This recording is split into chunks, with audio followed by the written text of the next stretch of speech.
the first time I heard, I was on the Hex Telegram chat, and Yeah. someone asked you, because you're in there very frequently answering security questions. Someone asked you, and we spoke about it. Someone asked you about security, and said they had the crypto on their phone, and yeah, it didn't end well for that person. Well, in the long run, it ended well, but he got it handed to him. It's like the Yeah. biggest no. So tell us why, because like it's even worse than the. It's even worse. It's even worse. And so the attack vectors for your phone are I can't even remember all of them, and they are growing day by day. Your phone is a tiny computer in your pocket, basically, that has a Wi-Fi and Bluetooth connection that's often on while you're walking around town, because you don't remember to turn it off when you're leaving your house. So it's got constantly pinging the towers and pinging new SSIDs, hotspots wherever you're walking past McDonald's. It's pinging and asking, "Are you there? Are you there?" And the access point is saying, "I'm here. I'm here." And it's exchanging a little bit of information, even though you're not choosing to connect up with that network. So there's that. And what does that do? It gives attackers all the time in the world to sit and masquerade as a friendly network and become a man in the middle and start to intercept your data. And it's very easy to do, right? People think, oh, it's not very easy to do that stuff. And what are you going to do with all this data when it comes in? Yeah, you say that, but I've seen what three-letter organizations can do. And that technology is, when I was using it, was and now it's been 7 years or so. You telling me that that's not in the attacker's hands? It most certainly is in the attacker's hands, because it just leaks out over time. It, when three-letter organizations grow beyond tech, attackers get the goods and out into the field it goes. And then, of course, three-letter organizations need to up their game, and that's why security for the common consumer is constantly a thing, because you're growing your own threats, basically, right? Technology is being circulated out, and it's walking out the back room. It's well funded, and then it goes out to bad guys. Bad guys tweak it a little bit and use it for bad activities. It's always this cat and mouse game that's going on. So it all comes back down to the question of, why can I not enjoy the convenience of my cell phone, my smartphone in my pocket?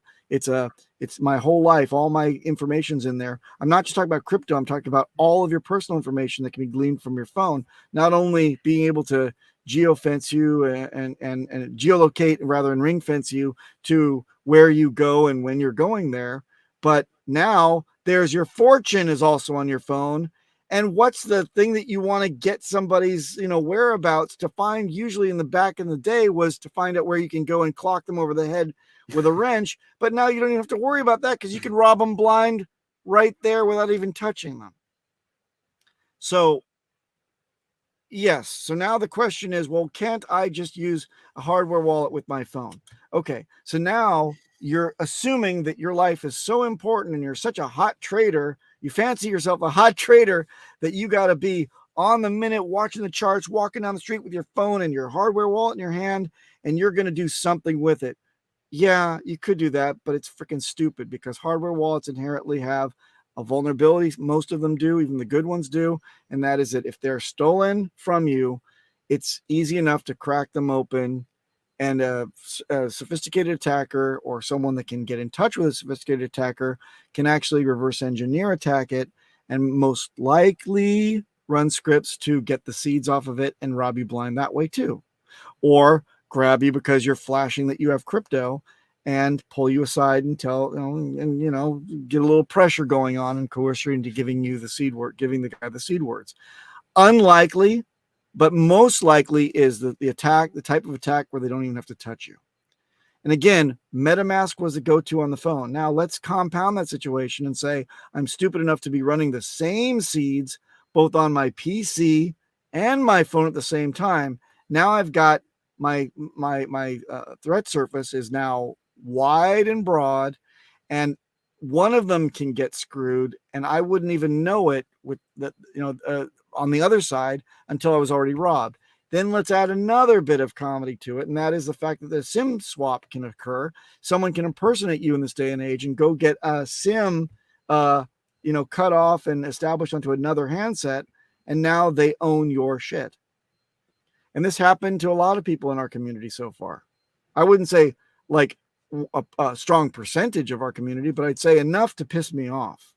And Hex 19 was a perfect example. He was walking through an airport and all of a sudden his phone doesn't work that well. Next thing you know, all of his shit's gone. Now, there were lots of problems that we detected on the way that he was handling things, but it all came back down to we could point to one at least, and that was that he got a SIM swap attack, and everything was on his phone, on a MetaMask on his damn phone. But how'd they get the password? There's like a pin to get into MetaMask. Did they get that too? When you get the SIM swap, guess what?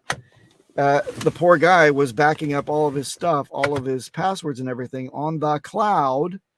So when the culprit got the SIM swap attack perpetrated, he was able to get access to all the cloud material, and there he had all the passwords in front of him. Passwords equals access to the seeds because it was in MetaMask. Now, had he used a hardware wallet and had he used a passphrase that I'll get into in a second, he would not have lost a thing.